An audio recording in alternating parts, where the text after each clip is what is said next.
Muy buen día a todos, soy el docente Igor Thomas, docente del Colegio Instituto Cristiano Lorenz. Hoy voy a explicar un tema importante que es la reforma protestante de Martín Lutero. Ante todo debemos tener en cuenta el versículo de la Biblia hoy, dice Mateo 18, versículo 20, dice, porque donde dos o tres se reúnen en mi nombre, allí estoy yo en medio de ellos. Dios hoy nos invita a comulgarnos junto a los demás, con la idea de que pidamos y oremos por él, oremos por familia y oremos por todo, porque cuando hay uno o dos en el nombre del Señor, el Señor estará dentro del medio de todos. Bueno, ya haciendo referencia a la clase como tal, debemos tener en cuenta que cuando hablamos de Martín Lutero, este señor, este monje alemán, tuvo una gran trascendencia en la historia de la que es la Iglesia Católica, ya que fue una de las personas que criticó los sistemas, los procesos que se venían estableciendo en la iglesia. Recordemos que desde la Edad Media, la Iglesia Católica ha tenido un gran poder significativo en lo que es la mayoría de la historia en relación a los sistemas sociales, ya que después del rey, la Iglesia Católica tenía un gran poder en cuanto a era Europa, pues cuanto era Europa tenía un gran poder en la sociedad.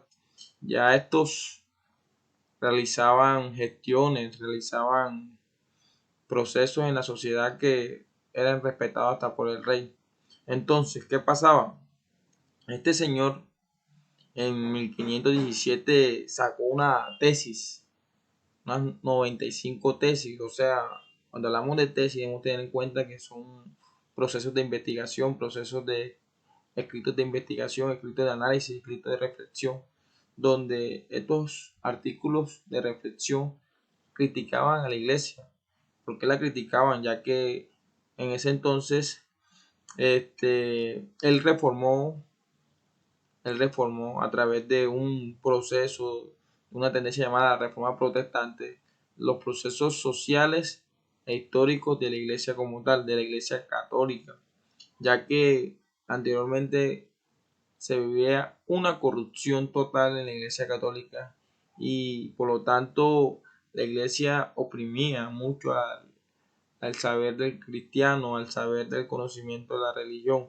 Por lo tanto, muchas de esas críticas fueron gracias a este señor y gracias a este señor muchos cristianos católicos han tenido la oportunidad de la posibilidad de creer con una idea de libertad, creer de lo que ellos quieran creer. Por lo tanto, porque en la iglesia anteriormente te obligaban, el Estado te obligaba a ser cristiano católico o eras o eras. Por lo tanto, este señor tuvo esa gran influencia a nivel mundial.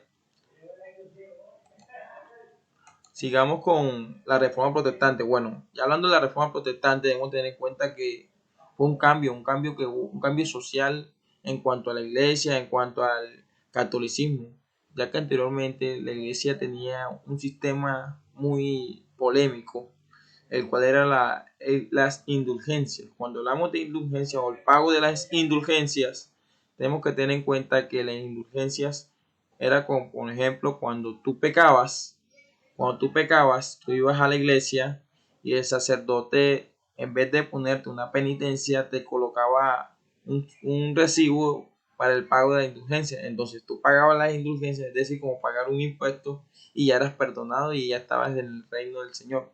Qué mentira tan grande en ese entonces. Entonces mucha gente en ese proceso vivió esa época donde la iglesia también esclavizaba, donde la iglesia tenía ejércitos. Recordemos que veníamos de las cruzadas que mataban, asesinaban, entonces era algo que no estaba acorde con lo que es el cristianismo de nuestro Señor Jesucristo. Por lo tanto, en Alemania empieza una nueva forma de trascendencia, lo que es la reforma protestante. Gracias a esas 90 tesis empezaron a crear una nueva forma de creer, una nueva forma de tener a Dios y a tener del cristianismo, sea católico, sea evangélico, sea testigo de Jehová, una forma de la libertad de culto como tal. Bueno, haciendo referencia a esas 90 tesis que había dicho anteriormente, en el presente video no se puede explicar por cuestiones de tiempo las 90 tesis. Sin embargo, vamos a explicar 4 aspectos que fueron de gran importancia en esa crítica a la iglesia. Primero, como le dije anteriormente, las indulgencias, que él explicaba era que el pago por los pecados, según los sacerdotes, tú pagabas el pecado y ya estabas libre de pecado, estabas en el reino del Señor. Por lo tanto, como le digo anteriormente, el Señor como que era contador, el Señor tenía un banco en el cielo. Entonces es una crítica que se le hace a esta situación. Él, a pesar de ser un monje católico, porque era un monje católico alemán, él se aleja mucho de la iglesia. Tanto es así que la iglesia le prohíbe a la comunidad que escuchen la tesis, que los escritos de Lutero, o sea, lo alejaron un poco porque a la iglesia no le convenía entonces que este señor dijera la verdad y sacara la verdad a la verdad en la sociedad. Bueno, cuando hablamos del protestantismo, es la libertad de creencia, o sea, el nuevo concepto de libertad de creencia que en ese entonces no se podía establecer, ya que era o creía en eso o creía en eso. En este caso, ya con esa situación, la libertad de creencia cambia, porque ya tienes la oportunidad de creer en lo que tú desees. Bueno, en cuanto a la Biblia, ten el valor de usar tu propia razón.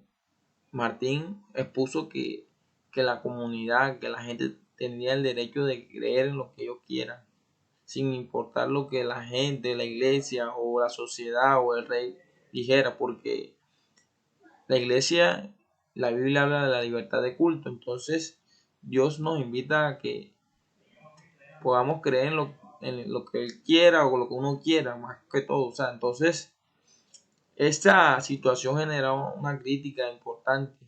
Además que mira que la iglesia nada más estaba en un idioma establecido, en ciertos idiomas establecidos, él cambió la tradujo al idioma alemán para que la gente en Alemania también tuviera la oportunidad de leer la Biblia.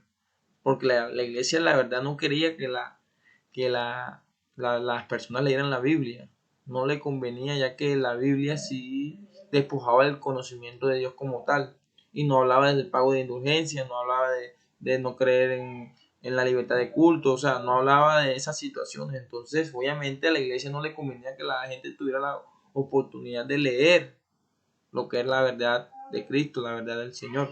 En cuanto a la contrarreforma, empieza a cambiar los paradigmas, a cambiar las tendencias, las costumbres. Ya las personas empiezan como a pensar como qué está pasando, qué puedo hacer, vamos a mejorar, no creo en esto, la iglesia está con una mafia. Empieza lo que es el movimiento de la ilustración, que posteriormente estaremos viendo. Y entonces la gente empieza a pensar, a crear conocimiento, a no seguir los dogmas de la iglesia católica, que eran unos dogmas irrelevantes, unos dogmas incoherentes. Por lo tanto, cambia una sociedad, cambia una forma de creer en Dios, cambia una forma del mundo. Bueno, para terminar la clase tenemos los documentos base, el libro de Santillana y el siguiente link. Espero sea de su agrado la clase. Muchas gracias.